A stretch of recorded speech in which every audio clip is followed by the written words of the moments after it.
Jai Hind, dear friends. I hope you all are very well and enjoying your study. So now today I will discuss the chapter Control and Coordination in class 10th. तो चलिए थोड़ा हिंदी में भी बात हो जाए। अगर आपको पीडीएफ चाहिए तो इस नंबर पर संपर्क कर लीजिए। और एग्जाम के पॉइंट ऑफ व्यू से या फिर कह लीजिए रिवीजन के पॉइंट ऑफ व्यू से ये क्लास बहुत महत्वपूर्ण है। तो नाउ लेट्स स्टार्ट।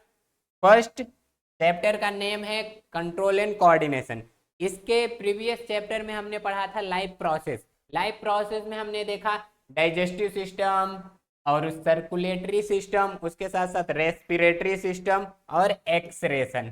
इन सबको कंट्रोल और कोऑर्डिनेट कैसे किया जाए, कैसे ह्यूमन में इसको कंट्रोल और कोऑर्डिनेट किया जाए, कैसे प्लांट में, इसी चैप्टर को हम इसमें पढ़ेंगे दो सिस्टम के थ्रू। फर्स्ट है नर्वस सिस्टम एंड सेकेंड है इंडोक्राइन ग्लैंड। प्लांट और एनिमल दोनों में हम समझते हैं। तो चलिए स्टार्ट करते हैं। देखिए जो छोटी छोटी डिफिनीशंस है वो यहाँ पर लिख दी गई हैं, बस हमको थोड़ा बहुत समझाना है जो हाईलाइट लगेगा कि हाँ यहाँ से क्वेश्चन आ सकते हैं। ठीक, तो देखिए पहला क्या है, कंट्रोल। ये पावर है, किसी को कंट्रोल करना। मतलब जैसे अगर किसी को भूत पकड़ लिया, कोई महिला है उसको भूत पकड़ लिया, तो कैसे ओझा उसको उसके घर वालों को कंट्रोल करता है कि नारियल लाओ, दारू लाओ, नेबुआ लाओ, जैसा जैसा कहेगा वो सब वैसा करेंगे। तो इसी को क्या कहते हैं, कंट्रोल। कोऑर्डिनेशन मतलब जहां सभी का कॉम्बिनेशन बनाकर सब आर्गन काम करे, उसी को कहते हैं कोऑर्डिनेशन। ठीक,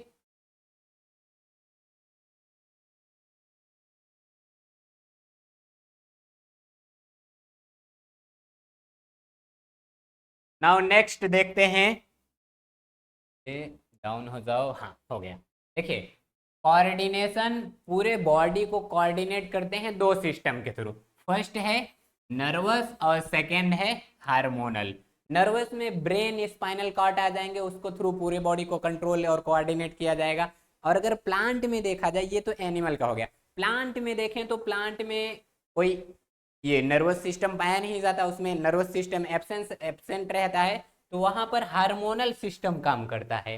कौन सा, हार्मोनल सिस्टम। तो ये कुछ केमिकल यानी हार्मोन्स रिलीज करके प्लांट के बॉडी पार्ट को कंट्रोल एंड कोऑर्डिनेट करते हैं। अंडरस्टैंड। नेक्स्ट है नर्वस सिस्टम जो होता है। देखिए आप देखेंगे ये जो न्यूरॉन्स हैं ये मसल्स से कंबाइन रहते हैं।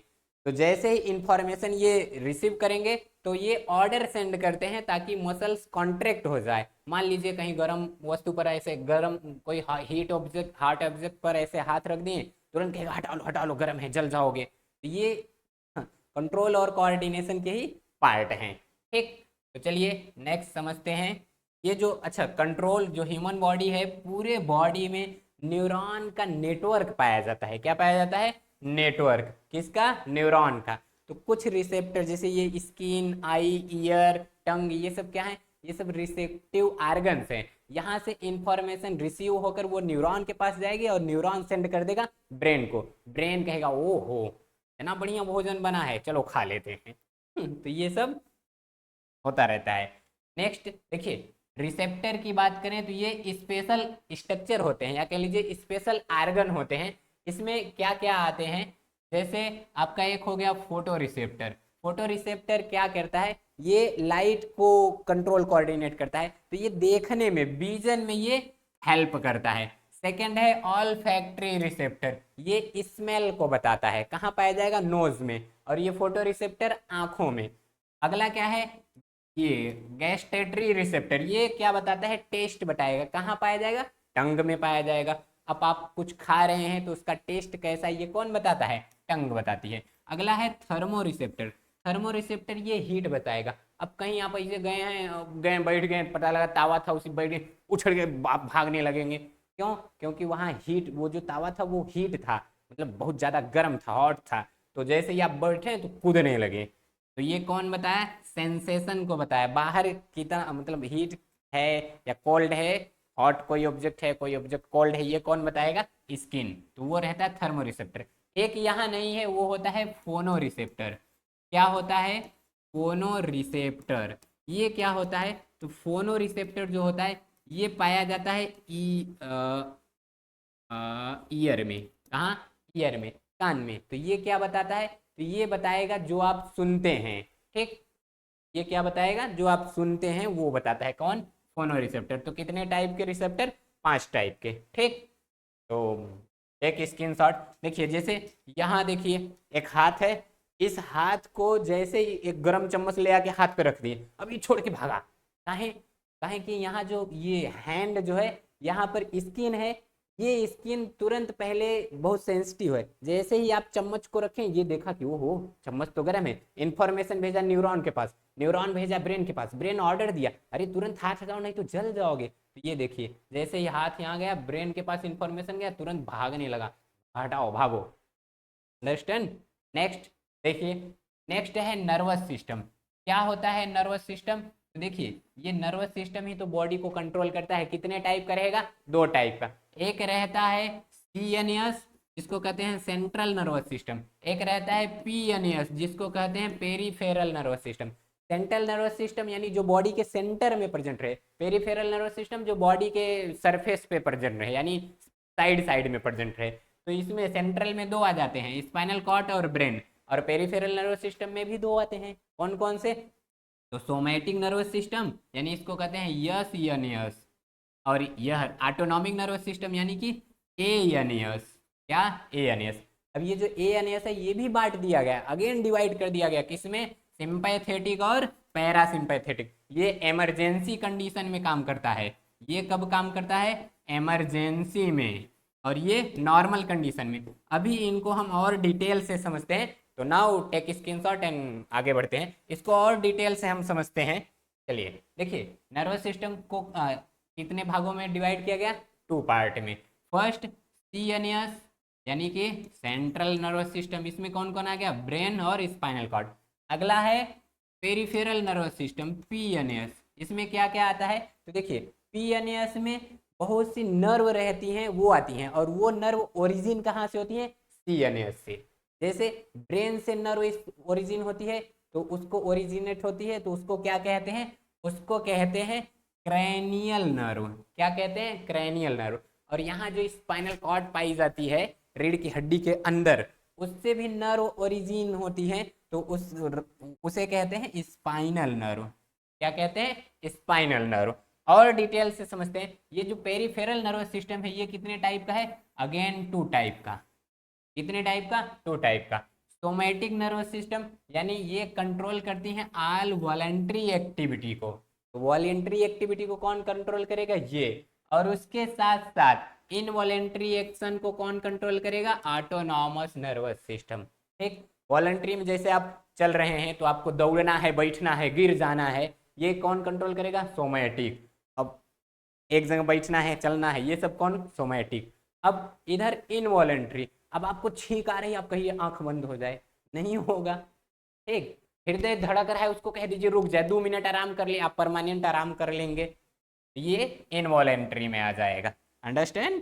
नाउ नेक्स्ट, नेक्स्ट है ऑटोनॉमस नर्वस सिस्टम। देखिए यहाँ पर ये जो था कौन, ऑटोनॉमिक नर्वस सिस्टम, ये आगे 2 टाइप में डिवाइड कर दिया गया।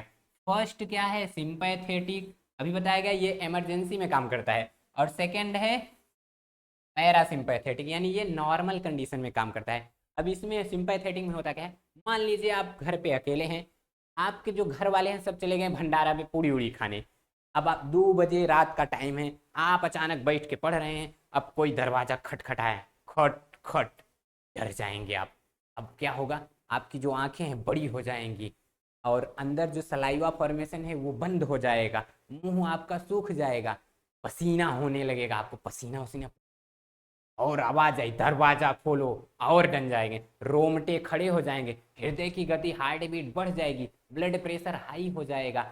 अब जैसे ही जाएं, कैसे भी डरते डरते गए, अब जैसे दरवाजा खोलें तो देखें ओहो आपकी गर्लफ्रेंड आई है, आप कहेंगे आओ आओ आओ बैठो, चलो बैठो बैठो। फिर ये अभी जो डरे थे ये कौन सी कंडीशन थी, सिंपैथेटिक। पैरासिम्पैथेटिक मतलब जैसे ही देखें, मान लीजिए दरवाजा खोलें, चाचा जी आपके खड़े हैं, तो तुरंत कहेंगे अरे ये चचा डरा दी है, जान निकले वाला रहा। तो अब क्या होगा, जो आंख बड़ी हुई है वो नॉर्मल होगी, हार्ट बीट नॉर्मल होगा, पसीना होता रहेगा वो बंद हो जाएगा, सलाइवा फॉर्मेशन स्टार्ट हो जाएगा। तो ये नॉर्मल कंडीशन है, यानी इसी को कहते हैं पैरासिम्पैथेटिक। अंडरस्टैंड। चलिए अगला बताते हैं। जैसे आपको मान लीजिए नॉर्मली अगर कह दिया जाए आप यहाँ से यहाँ तक छलांग लगाते हैं नॉर्मली, लेकिन आपके पीछे दो ठो कुत्ता छोड़ दे पागल, तो जैसे दौड़ के जाएंगे तो आप यहाँ से इधर तक छलांग लगा लेंगे। तो यही है आपका सिंपैथेटिक कंडीशन। इमरजेंसी में जो नॉर्मल कंडीशन में काम नहीं होता वो इमरजेंसी में हो जाता है। ये है न्यूरॉन। क्या है? न्यूरॉन। इसके इस स्ट्रक्चर को कहते हैं डेंड्रॉइड। ये है साइटोन, और ये जो लंबी नलिका है दिखाई दे रहा है ये एक्सॉन है। क्या है? एक्सॉन। बहुत सी न्यूरॉन इसी तरह पूरे बॉडी में कनेक्ट रहती हैं और इनका वो लेबल भी कर देते हैं, नाम भी लिख देते हैं। ये देखिए ये न्यूरॉन, ये डेंड्रॉइड है। तो ये इंफॉर्मेशन स्टार्ट कहाँ से होती है? डेंड्रॉइड। जैसे ही कोई रिसेप्टर रहेगा, ये रिसेप्टर अपना इंफॉर्मेशन किसे देगा? डेंड्रॉइड को। डेंड्रॉइड किसे देगा? तो डेंड्रॉइड देगा सेल बॉडी। सेल बॉडी को ही और कह के कहते हैं साइटोन। क्या कहते हैं? साइटोन। तो फर्स्ट कहाँ गया? रिसेप्टर, फिर डेंड्रॉइड, उसके बाद साइटोन, साइटोन के बाद वो जाता है एक्सॉन, एक्सॉन के बाद इसको कहते हैं नर्व एंडिंग, यानी एक्सॉन के बाद कहाँ जाएगा? Nerve ending. फिर इधर से दूसरे न्यूरॉन जुड़े रहेंगे, फिर ये ट्रांसफर कर देगा अदर न्यूरॉन को। इसको अदर न्यूरॉन को। तो इस तरह से जो इन्फॉर्मेशन होती है बॉडी में वो चलती रहती है। अब इसी को और दूसरे न्यूरॉन से जोड़कर देख लेते हैं। देखिए यहाँ पर ये है कोई हैंड है, इसका जो स्किन है वो इन्फॉर्मेशन इसको देगा। तो इन्फॉर्मेशन सबसे पहले किसको जाएगा? डेंड्रॉइड को। डेंड्रॉइड किसके पास भेजेगा? ये सेल बॉडी यानी साइटोन, फिर वो किसके पास भेजेगा? एक्सॉन, फिर वो नर्व एंडिंग, फिर वो दूसरे को। इसी तरह से ये होता रहेगा। तो जैसे यहाँ से इंफॉर्मेशन यहाँ आएगी, इसके बीच में इलेक्ट्रिकल इम्पल्स जनरेट होते हैं, यानी यही जो यहाँ से इस क्रम को, ये सीक्वेंस से जो इंफॉर्मेशन ट्रांसफर हो रहा है, तो ये इम्पल्स के थ्रू होता है। किस इम्पल्स के थ्रू? इलेक्ट्रिकल इम्पल्स के थ्रू। अंडरस्टैंड। तो नाउ चलिए आगे बढ़ते हैं। अब और देख लेते हैं। देखिए ये एक न्यूरॉन दूसरे न्यूरॉन से जुड़ा है। मान लीजिए ये नर्व एंडिंग है, नर्व एंडिंग का ये है पॉइंट, और इधर से है अदर न्यूरॉन। ठीक, ये क्या है? Other neuron. इस तरह से इधर अदर न्यूरॉन जुड़ा है। तो यहाँ ध्यान दीजिएगा, ये बीच का जो गैप है ना, इसको गैप को कहते हैं साइनेप्स।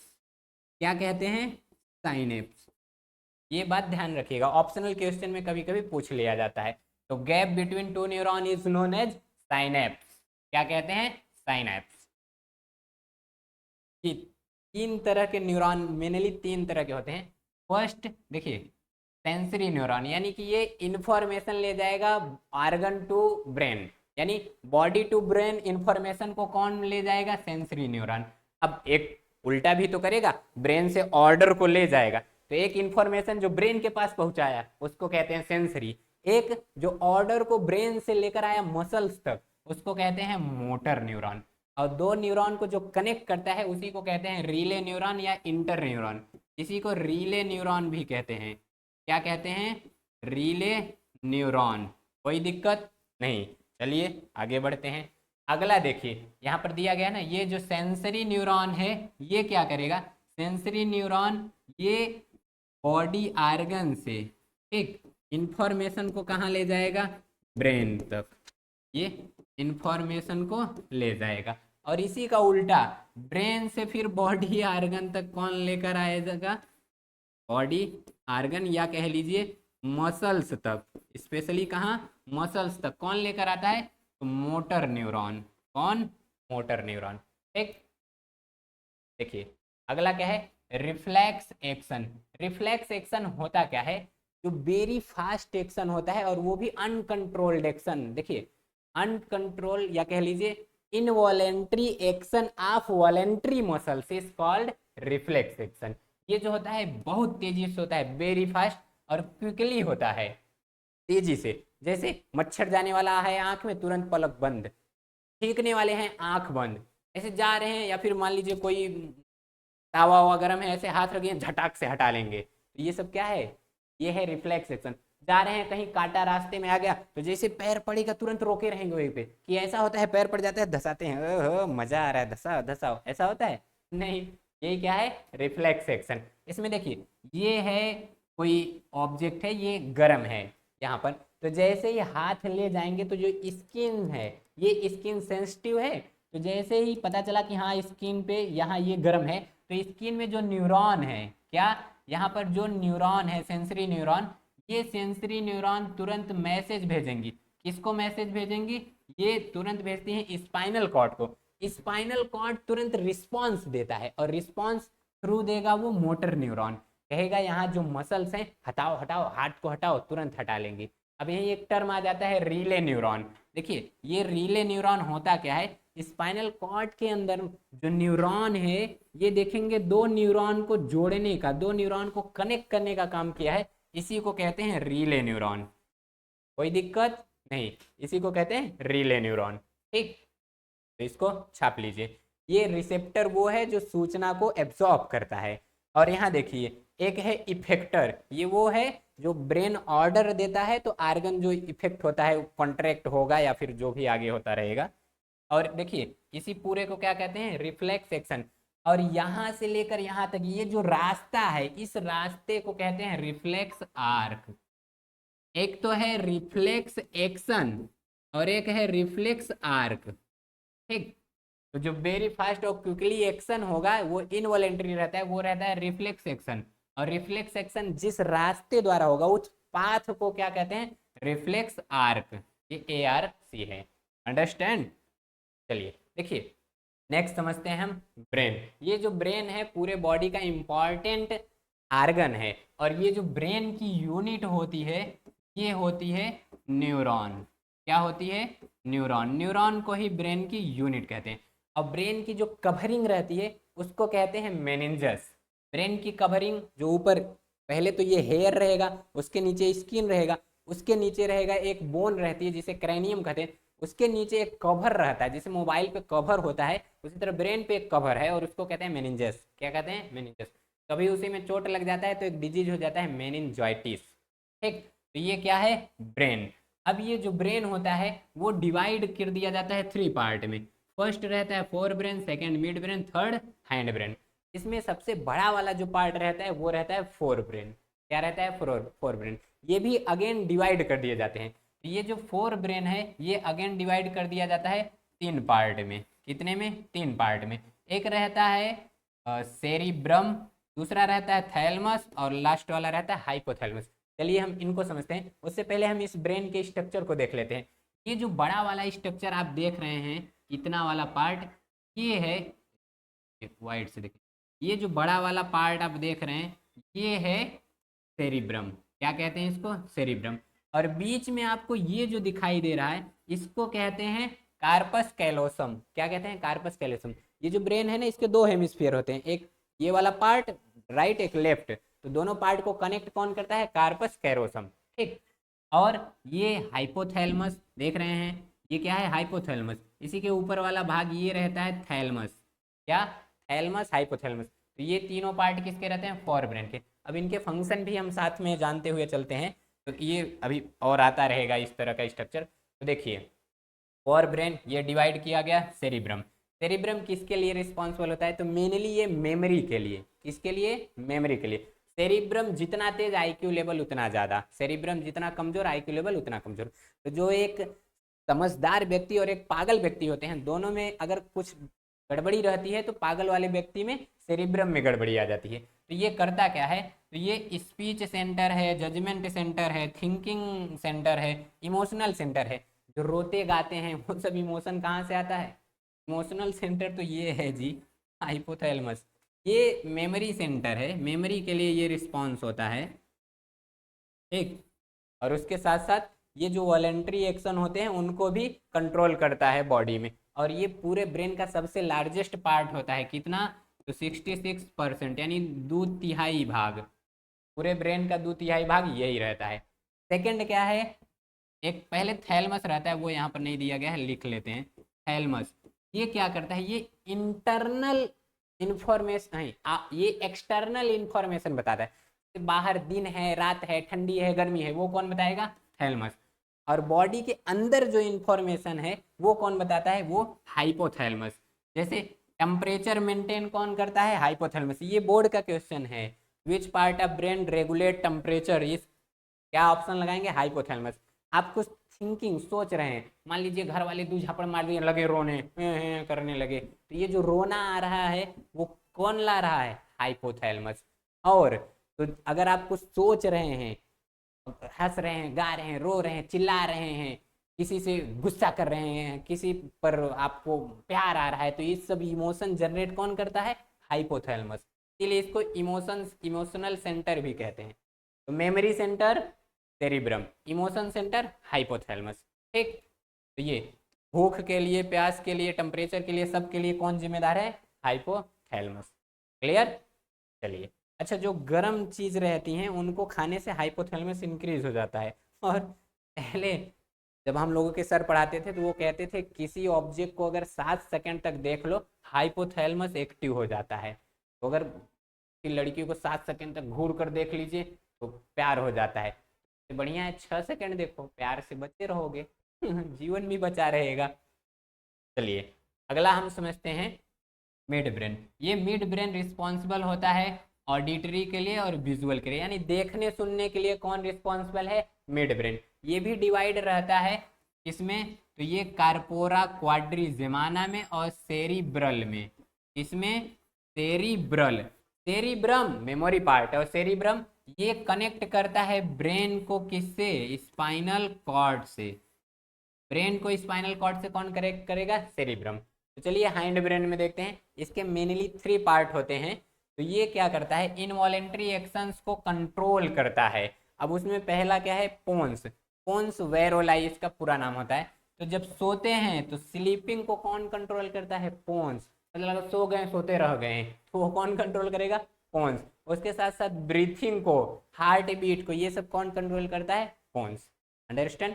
एक होता है मेडुला, ये मेडुला क्या करता है, ये इनवॉलेंट्री जो एक्शन है उनको कंट्रोल करता है। जैसे जब तक आप फूड या फिर कोई भी चिप्स उप्स लेकर मुंह में लिए रहेंगे, जब तक कुछ ऐसे खाते रहेंगे आपको पता है, लेकिन जब अंदर चला जाता है तो आपको पता चलता है, आपको पता चला है कि हाँ अभी यहाँ पर विंड फूड पाइप में है, एक खोलाओ, कुछ गोजी लाओ और अंदर ढकेलें, ऐसा होता नहीं, वो अपने आप जाता रहता है, HCl बनेगा, वो फिर उसका डाइजेशन होगा। तो यानी जो रेस्पिरेशन होता है और डाइजेशन, इन सब के लिए कौन रिस्पॉन्सिबल होता है, कौन सा सलाइवा बनाना है, कौन सा एंजाइम सिक्रेट करना है, उसके लिए कौन रिस्पॉन्सिबल रहता है, मेडुला। डाइजेशन और रेस्पिरेशन के लिए मेडुला। अब ये जो सेरिबेलम है बॉडी का बैलेंस बनाएगा। आप देखेंगे गाय भैंस का बच्चा पैदा होगा, 10 मिनट बाद दौड़ने लगेगा। मानव का बच्चा पैदा होता है, उसको 2 साल 1.5 साल लग जाते हैं। कारण क्या, गाय भैंस में सेरिबेलम विकसित रहता है, ज्यादा डेवलप रहता है एज कम्पेयर टू मनई। ठीक, तो जैसे ही हम लोग पैदा होते हैं पहले चलना सीखेंगे एकदम बढ़िया से, फिर पहले खड़ा होना सीखेंगे, फिर थोड़ा बहुत मेके मेके चलना सीखेंगे, इधर उधर, फिर तब जाके दौड़ते हैं। अगर प्रैक्टिस किया जाए तो ये इसमें इम्प्रूवमेंट हो जाता है। तो आप जिस सर्कस में देखते हैं एक रस्सी पर चलते हैं, उस पर बैलेंस बना लेते हैं, वो किसके कारण होता है, सेरिबेलम के कारण। दौड़ते वक्त आप गिरते नहीं, किसके कारण, सेरिबेलम के कारण। जंप वंप कर रहे हैं, पूरे बॉडी का बैलेंस कौन बनाता है, सेरिबेलम। चलिए थोड़ा और बढ़िया से चित्र को देखा जाए, ये देखिए थोड़ा रंगीन पार्ट आ गया। तो ये है ब्रेन का फर्स्ट पार्ट, कितने में डिवाइड होता है, सेरिब्रम, थैलेमस, हाइपोथैलेमस। हाइपोथैलेमस किसके लिए रिस्पॉन्सिबल होता है, कमेंट कीजिए। और तो ये है मिड ब्रेन, क्या है, मिड ब्रेन ये। ठीक, और ये है hind brain, pons, medulla oblongata और सेरिबेलम। अंडरस्टैंड। ये क्या है, ब्रेन कॉर्टेक्स छोड़ो, ये नीचे इसी के स्पाइनल कॉर्ड ऐसे जुड़ा रहता है। और इसको बढ़िया से देखते हैं, ये देखिए, इसमें तो सब अच्छे से दिखाई दे रहा होगा। ये है हाइपोथैलेमस। अगर आपके एग्जाम में इस तरह से आ गए और ये नाम नहीं लिखे गए हैं, मान लीजिए ये सब नाम कहाँ गया जी, इस तरह से ऐसे नाम नहीं लिखा गया है, यहाँ ए बी कुछ लिख दिया, ऐसे ए लिख दिया, नहीं कहाँ गया, ऐसे मान लीजिए यहाँ पर लिख दिया ए और कहा what is the name of A in this structure, तो आपको कमेंट करना रहेगा। तो ये देख लीजिए, थैलमस, थैलमस के ठीक जस्ट नीचे हाइपोथैलमस, हाइपोथैलमस के ठीक नीचे पिट्यूटरी ग्लैंड रहती है। ठीक, ये है कार्पस कैलोसम, ये दोनों ब्रेन को कनेक्ट करता है। एक भाग होता है ब्रेन का एमिगडेला, क्या, एमिगडेला। अगर ये ब्रेन से निकाल दिया जाए तो आपको डर नहीं लगेगा, तो आप छत पर से कूदने के लिए कहा जाएगा, कूद जाएंगे। कांकरोच वोकरोच खाने के लिए कहा जाएगा, खा लेंगे। डर लगेगा ही नहीं। कीड़ा उरा सांप बिच्छू उच्छू से आते से पकड़ के नचा नचा के फेंकेंगे। तो एक स्क्रीनशॉट। अगला स्पाइनल कॉर्ड। तो ये तो हो गया ब्रेन। अब ब्रेन से ही कनेक्ट है, ये देखिए ये है स्पाइनल कॉर्ड। ये जो रीढ़ की हड्डी होती है, रीढ़ की हड्डी के अंदर रहता है। रीढ़ की हड्डी कई छोटी छोटी हड्डियों से मिलकर बनी रहती है। तो उसमें कुछ हैं सर्वाइकल, और इधर थोरेसिक, लंबर, सैक्रल, कॉकिक्स। तो इतने से मिलकर बना रहता है रीढ़ की हड्डी। उसी के बीच में पाया जाता है सेकेंड ब्रेन। सेकेंड ब्रेन किसे कहते हैं? जल्दी जल्दी कमेंट कीजिए, सेकेंड ब्रेन किसे कहेंगे? स्पाइनल कॉर्ड को। ठीक, अब स्पाइनल कॉर्ड को जरा और अच्छे से देखते हैं। ये देखिए, ये क्या है? Spinal cord. तो ये स्पाइनल कॉर्ड कहाँ पाया जाता है? Back side of our body. ठीक, ये brain to lower back portion connect रहता है। और तो ये क्या करता है? तो ये रिफ्लेक्स एक्शन के लिए जिम्मेदार है। और रिफ्लेक्स एक्शन अभी कुछ देर पहले ही बताएं बहुत बढ़िया से। ठीक, तो ये जो CNS होता है, ये क्या करता है? इसको प्रोटेक्शन प्रोवाइड, CNS क्या करता है? ये प्रोटेक्ट करता है सेंट्रल नर्वस आर्गन को। मतलब ठीक, तो ये है ब्रेन, CNS का ही पार्ट, और ये स्पाइनल कॉर्ड। ब्रेन की प्रोटेक्टिंग कवरिंग क्या रहती है? एक कवर रहता है, कहते हैं उसको क्या? जल्दी जल्दी कमेंट में कीजिए, अभी कुछ देर पहले बताए थे। बहुत सही सही, मेनिंजस। तो ये एक बोन द्वारा कवर रहता है, मतलब चारों तरफ से घिरा रहता है, उसको कहते हैं क्रैनियम या स्कल, खोपड़ी। और ये प्रोटेक्टेड रहता है किसके द्वारा? वर्टिब्रल कॉलम, रीढ़ की हड्डी द्वारा। ठीक, तो ये क्या करता है? अच्छा, यहाँ इसमें एक फ्लूइड पाया जाता है जिसे कहते हैं CFS। इसको कहते हैं सेरिब्रो। क्या कहते हैं? सेरिब्रो। और cerebro, CSF, cerebro spinal fluid. ये फ्लूइड पाया जाता है ब्रेन में, CSF, सेरिब्रो स्पाइनल फ्लूइड। ठीक, ये क्लियर। आगे की तरफ चलते हैं। तो ये देखिए, अभी आपको जो बताया गया, आप आपका रिफ्लेक्स एक्शन समझ लेते हैं। क्या समझ लेते हैं? Reflex action. तो ये रिफ्लेक्स एक्शन के लिए जिम्मेदार कौन है? Spinal cord. कौन? Spinal cord. तो ये involuntary action of voluntary muscle is called reflex action. It is regulated and coordinated by spinal cord. तो इसमें होता क्या है? सबसे पहले ये कोई हाथ है, अब इसको जैसे ही गर्म ऑब्जेक्ट पर ले जाएंगे तो ये जो स्किन है सेंसिटिव है, वहां से इंफॉर्मेशन को भेजेगी। इंफॉर्मेशन किसको देगी? तो ये देगी सेंसरी ऑर्गन को, सेंसरी और सेंसरी न्यूरॉन, वो ले जाएगा स्पाइनल कॉर्ड। स्पाइनल कॉर्ड फिर मोटर न्यूरॉन को ऑर्डर देगी। ये इसी सीक्वेंस में। अब ये जो मोटर न्यूरॉन है वो रिस्पॉन्स करेगा, हटाएगा, मतलब मसल्स रिस्पॉन्स करेगी और हाथ हटा लेंगे। तो देखिए, पहले रखा था, गर्म लगा, ऑर्डर आया, हटा लिया तुरंत। देख रहे हैं? ये दिया गया है स्ट्रक्चर। अब आपको क्या करना रहेगा, यही थोड़ा और बढ़िया से दे दिया गया है। तो ये जो देखिए, ये जो आर्गन है, जो इसमें हम कोई कांटा वाटा लेके भोंक दिए, जैसे भोंक दिए तो स्टिमुलस मिला। स्टिमुलस मतलब बाहर से जो इन्फॉर्मेशन मिले, वो स्टिमुलस मिला कि अरे बाप रे दर्द हो रहा है, तो वहां से इन्फॉर्मेशन ले जाएगा कौन? Sensory neuron. इसको देगा स्पाइनल कॉर्ड को। वो स्पाइनल कॉर्ड तुरंत मोटर न्यूरॉन को ऑर्डर देगी कि हटाओ यार, दर्द हो रहा है इसको। ठीक, तो ये जो इफेक्टर है यानी मसल से, वो तुरंत कंट्रैक्ट होगी और हाथ हट जाएगा। तो ये, और बीच में रिले न्यूरॉन बताया ना, जो दो न्यूरॉन को कनेक्ट करें, इंटर न्यूरॉन भी इसे कहते हैं। ये देखिए, ये ऑर्डर दिया गया है, पहले रिसेप्टर, फिर सेंसरी न्यूरॉन, उसके बाद स्पाइनल कॉर्ड, फिर वहां से मोटर न्यूरॉन, फिर इफेक्टर। ठीक, आप लीजिए। और ये आपको इसमें क्या करना है, आपके लिए ये होमवर्क है। यहाँ पर जैसे लोकेशन 1, लोकेशन 2, लोकेशन 3, ये सब लोकेशन का आपको नाम लिखना है। इसका स्क्रीनशॉट ले लीजिए और इसमें सबका नाम आपको लिखना रहेगा कि हाँ ये क्या है, ये क्या है, ये नाम लिखकर आपको भेजना रहेगा, या फिर अपने में याद करते रहिएगा। अब प्लांट में कैसे कोऑर्डिनेशन होता है वो हम समझते हैं। स्टिमुलस यानी स्टिमुलस वही बाहर से जो सूचना मिल जाए, जिस जो चेंज हो जाए बाहर, वो आपको पता चल जाए, वही क्या है? स्टिमुलस। ठीक, ये हाँ, ये क्या करता है? इसमें आप प्लांट में देखेंगे, एक प्लांट टच मी नॉट, कोई मुई का पौधा जिसे कहते हैं, जैसे ही आप उसको टच करेंगे उसके अंदर केमिकल सीक्रेट होगा, तुरंत सिकुड़ने लगेगा। टच कर दिए सिकुड़ने, जब आप कुछ देर चला जाएंगे कहेगा ओहो हमको टच कर रहा था, फिर अपना मस्त से फैल जाएगा। ये टच मी नॉट प्लांट, हुई मुई कहते हैं। ठीक है, तो ये जो प्लांट में देखेंगे मूवमेंट हम, तो प्लांट मूवमेंट टू टाइप की होती हैं, एक स्टिमुलस के कारण और एक ग्रोथ। तो स्टिमुलस ये देख लिए, अगला ग्रोथ वाला हम समझते हैं। इसमें देखिए ये जो ग्रोथ होता है ये कई टाइप का होता है, तो सबको हम समझते हैं। देखिए ग्रोथ जो ये है पार्टिकुलर डायरेक्शन में होता है, और उसी के अनुसार किस तरफ मतलब ग्रोथ कर रहा है उसी के अनुसार कई तरह के मूवमेंट होते हैं। फर्स्ट हम क्या देख रहे हैं, फोटोट्रॉपिज्म। फोटोट्रॉपिज्म में जहाँ लाइट मिलेगी उसके हिसाब से ये मतलब मूवमेंट करेगा। फोटो यानी लाइट, ट्रॉपिज्म मतलब मूवमेंट, लाइट के अकॉर्डिंग मूवमेंट करे। अगर लाइट की ओर जा रही है तो उसे कहते हैं पॉजिटिव फोटोट्रॉपिज्म, अगर लाइट से दूर जा रही है उसे कहते हैं निगेटिव फोटोट्रॉपिज्म। जैसे ये प्लांट देखिए, जनरली प्लांट सीधे जाते हैं, अब इसको आप कचड़ दीजिए गिर गया, अब फिर जिधर इसको लाइट मिलेगी उधर ही जाएगा। तो ये इसका प्लांट का जो एरियल पार्ट रहते हैं उसके लीफ स्टेम वो किधर जाते हैं, लाइट की तरफ, तो वो कौन सा मूवमेंट करते हैं, पॉजिटिव फोटोट्रॉपिज्म।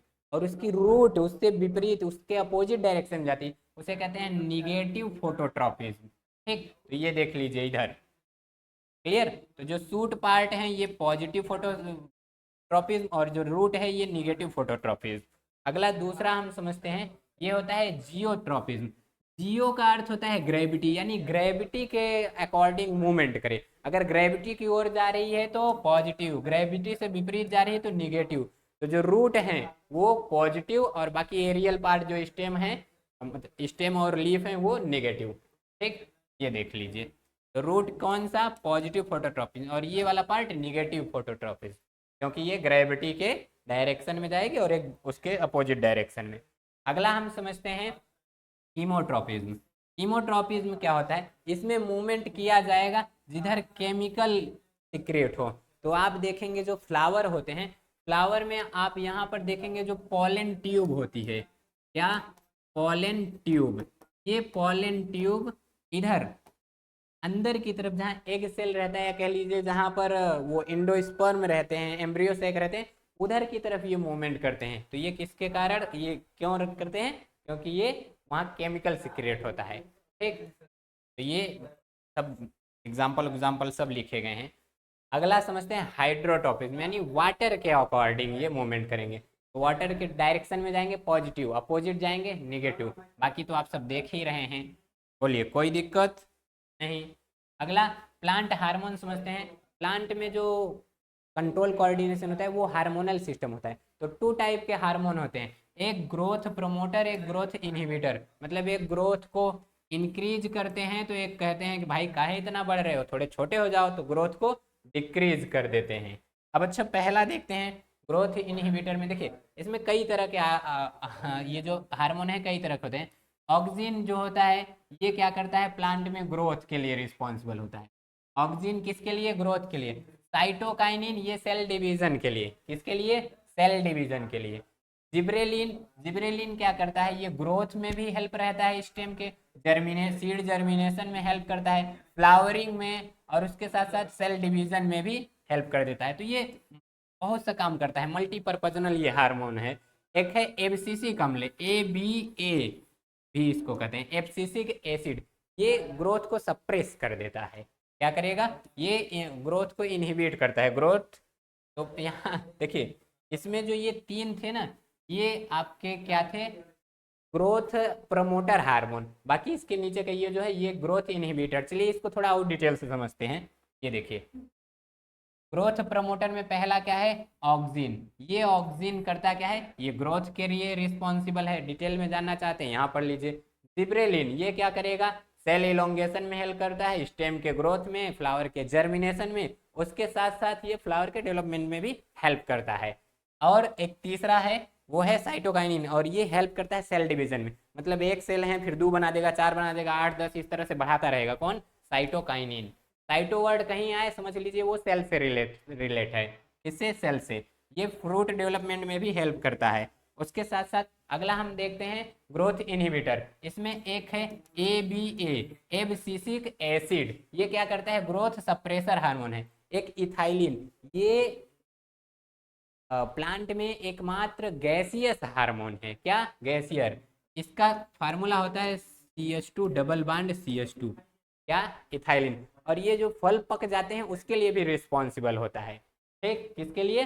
फल पकने के लिए भी। और देखते हैं, अच्छा ये वही है क्या? अच्छा ठीक, तो ये फल पकने के लिए भी हार रिस्पॉन्सिबल होता है। और तो एनिमल में देखते हैं। एनिमल में देखिए, जो एनिमल का कंट्रोल कोऑर्डिनेशन है वो बताया गया ना, दो तरह से होता है। एक क्या? इंडोक्राइन ग्लैंड द्वारा, और दूसरा नर्वस सिस्टम। नर्वस सिस्टम पढ़ चुके। तो ये जो ग्लैंड होती हैं, पहले ही समझ लीजिए। क्या? ग्लैंड।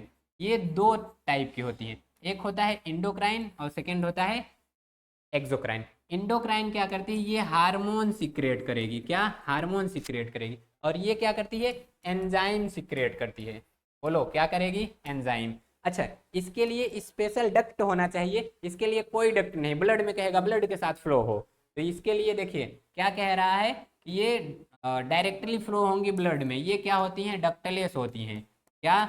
डक्टलेस। ओ गलती हो जा रहा है क्या जी? ये होती हैं डक्टलेस।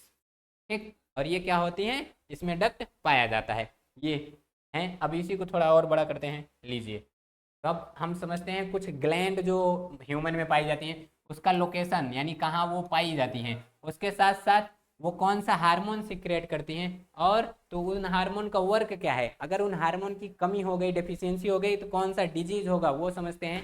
तो ये देखिए कितना बढ़िया से समझ रहे हैं हम लोग। तो ये आपका एनसीईआरटी का जो है उसी को देखिए।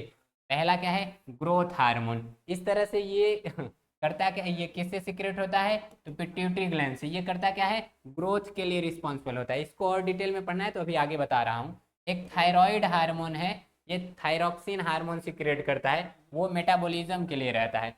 अगला इंसुलिन, ये पैंक्रियाज द्वारा सीक्रेट होता है। किसके द्वारा? पैंक्रियाज के बीटा सेल द्वारा। ये क्या करता है? तो ये रेगुलेट करता है, मतलब शुगर लेवल को मेंटेन करे रहता है। टेस्टोस्टेरॉन टेस्टिस द्वारा। और एक रहता है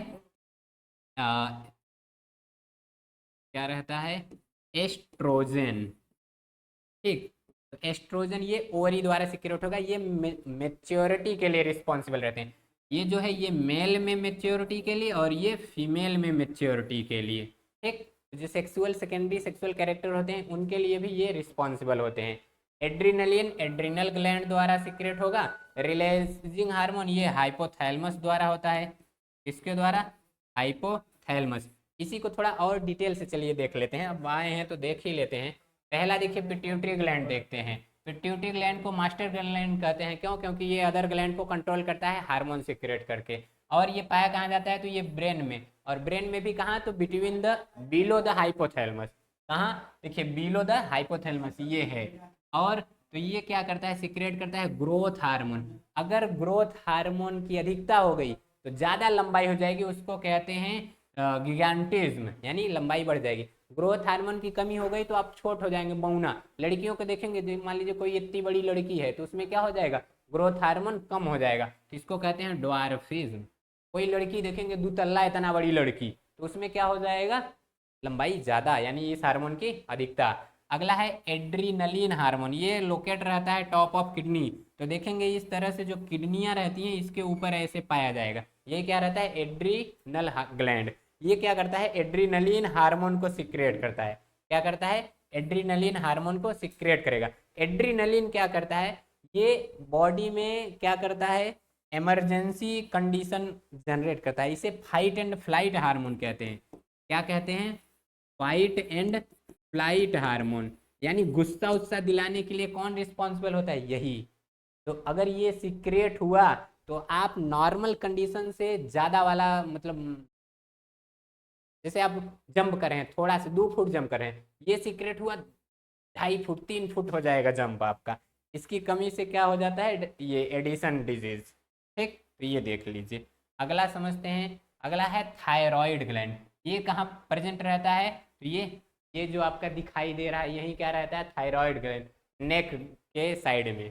ठीक, ये थायरॉक्सिन हार्मोन को सिक्रेट करता है। और वो हार्मोन क्या करता है? बैलेंस बनाया, मतलब ग्रोथ की जो है वो बैलेंस बनाए रखता है। ये आल्सो मेटाबॉलिज्म के लिए, मेटाबॉलिज्म रेट के लिए रिस्पॉन्सिबल होता है, और इसी की कमी से घेंघा रोग हो जाता है। धनिया फूल के खूब बड़ा हो जाएगा घेंघा, गोइटर। गोइटर डिजीज किसके कारण होता है? Deficiency of thyroxine hormone. अब उसी के पिछवा, जैसे मान लीजिए ये देखिए, ये क्या है? ये आपका थायराइड ग्लैंड है, तो इसी के पिछवा ऐसे बिंदी बिंदी में ये रहता है पैराथायराइड ग्लैंड। ये क्या है? Parathyroid gland. तो back side of thyroid gland ये क्या करता है? पैराथायराइड हार्मोन को सिक्रेट करता है, और वो कैल्शियम बैलेंस करता है, बॉडी में कैल्शियम लेवल मेंटेन किए रहता है। ठीक, तो उस ये जब बहुत ज़्यादा कम हो जाता है तो उसको कहते हैं हाइपोकैल्सीमिया। कहीं हाइपो वर्ड आए मतलब कमी हुई है, हाइपर वर्ड आए मतलब अधिकता हो गई है। ये सब देखिए, देख रहे हैं, ये बिंदी बिंदी जो है ये क्या है? पैराथायराइड। बाकी ये पूरा जो है वो थायराइड है। अगर आपको पीडीएफ चाहिए तो नंबर दिया गया है, कांटेक्ट कर लीजिएगा उस पर। पैंक्रियाज ये मिक्स्ड ग्लैंड है। क्या? Mixed gland. ये इंडोक्राइन और एक्सोक्राइन दोनों की तरह कार्य करती है। ये एक हार्मोन सिक्रेट करेगी जिसे कहते हैं इंसुलिन। क्या? इंसुलिन। ये इंसुलिन क्या करता है? कहाँ गया? ये इंसुलिन, ग्लूकागॉन और सोमेटोस्टैटिन, लेकिन इंपॉर्टेंट कौन है? इंसुलिन। ये शुगर लेवल मेंटेन किए रहता है। इसकी वजह से डायबिटीज नामक डिजीज हो जाती है। कौन सी? डायबिटीज। ठीक। कुछ सेक्स हार्मोन होते हैं, तो ये जो सेक्स हार्मोन है, मेल में रहते हैं टेस्टोस्टेरॉन और फीमेल में रहते हैं प्रोजेस्टेरॉन। क्या रहते हैं? प्रोजेस्टेरॉन। ये जो टेस्टोस्टेरॉन है ये किससे सिक्रेट होता है? तो ये टेस्टिस से सिक्रेट होता है। किससे? टेस्टिस से। और ये जो प्रोजेस्टेरॉन है ये किससे सिक्रेट होता है? तो ये सिक्रेट होता है ओवरी से। किससे? ओवरी से। अब यही दो वर्ड समझिएगा, एक होता है एंड्रोजन। क्या? एंड्रोजन। ये किसे रहता है? क्या? एक एंड्रोजन, एक एस्ट्रोजन रहता है। तो एस्ट्रोजन ये फीमेल में रहता है, एंड्रोजन मेल में। ठीक। अगला ये पोजीशन देखते हैं, यहाँ देखिए, ये पाया जा रहा है क्या? Pituitary gland. और उसी के ये थोड़ा सा देखेंगे बगल बगल, तो ये पीनियल ग्लैंड। और यहीं पिट्यूटरी के थोड़ा सा ऊपर देखेंगे हाइपोथैलेमस। देखिए, इसको कहते हैं पिट्यूटरी को मास्टर ग्लैंड, और इसको कहते हैं मास्टर ऑफ मास्टर ग्लैंड। यानी इसको कहेंगे ग्रंथियों का, ग्लैंडों का पापा, तो इसको कहेंगे ग्लैंड का दादा। ठीक। ये सबको कंट्रोल करेगा, वो इसको कंट्रोल करता है। ये देखिए यहाँ, ये जो रेस्पिरेटरी ट्रैक है यहाँ पाया जा रहा है आपका थायराइड, पैराथायराइड। और थोड़ा सा नीचे आएंगे तो यहाँ पाया जाता है थाइमस। कौन सा ग्लैंड? Thymus gland. और तो पैंक्रियाज मतलब बिलो द स्टमक क्या प्रेजेंट रहता है? पैंक्रियाज। और ये है टेस्टिस, मेल में कौन सा हार्मोन सिक्रेट करेगा? टेस्टोस्टेरोन। और फीमेल में क्या रहता है? ओवरी। ये क्या करता है? Progesterone hormone. बाकी किडनी के ऊपर एड्रीनल ग्लैंड। तो ये हो गया। नेक्स्ट ये देखिए, ये तो आपको, अगर आपको पीडीएफ चाहिए, if you want PDF then you contact on this number. Understand what I am बताइंग? ठीक। तो इस तरह का पीडीएफ भी आपको मिल जाएगा। तो ये रिवीजन वाली क्लास थी, वन शॉट था, इसलिए थोड़ा तेजी तेजी से चलें।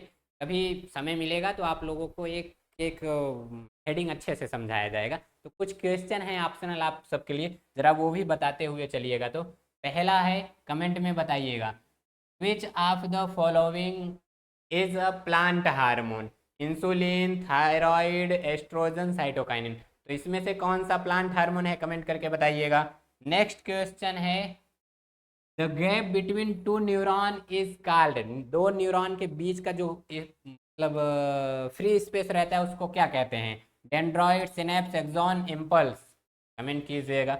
नेक्स्ट क्वेश्चन है, brain is responsible for thinking, regulating the heart beat, balancing the body, all of above. तो इसमें से कौन सा आंसर सही है वो कमेंट में आप लोग बताइएगा। तो ठीक, चलिए अगला।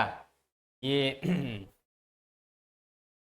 इतनी लंबी क्लास देखने के लिए और ये वीडियो देखने के लिए आप सभी का बहुत बहुत धन्यवाद। ठीक, तो थैंक यू सो मच। तो मिलेंगे नेक्स्ट वीडियो में। सभी को जय हिंद।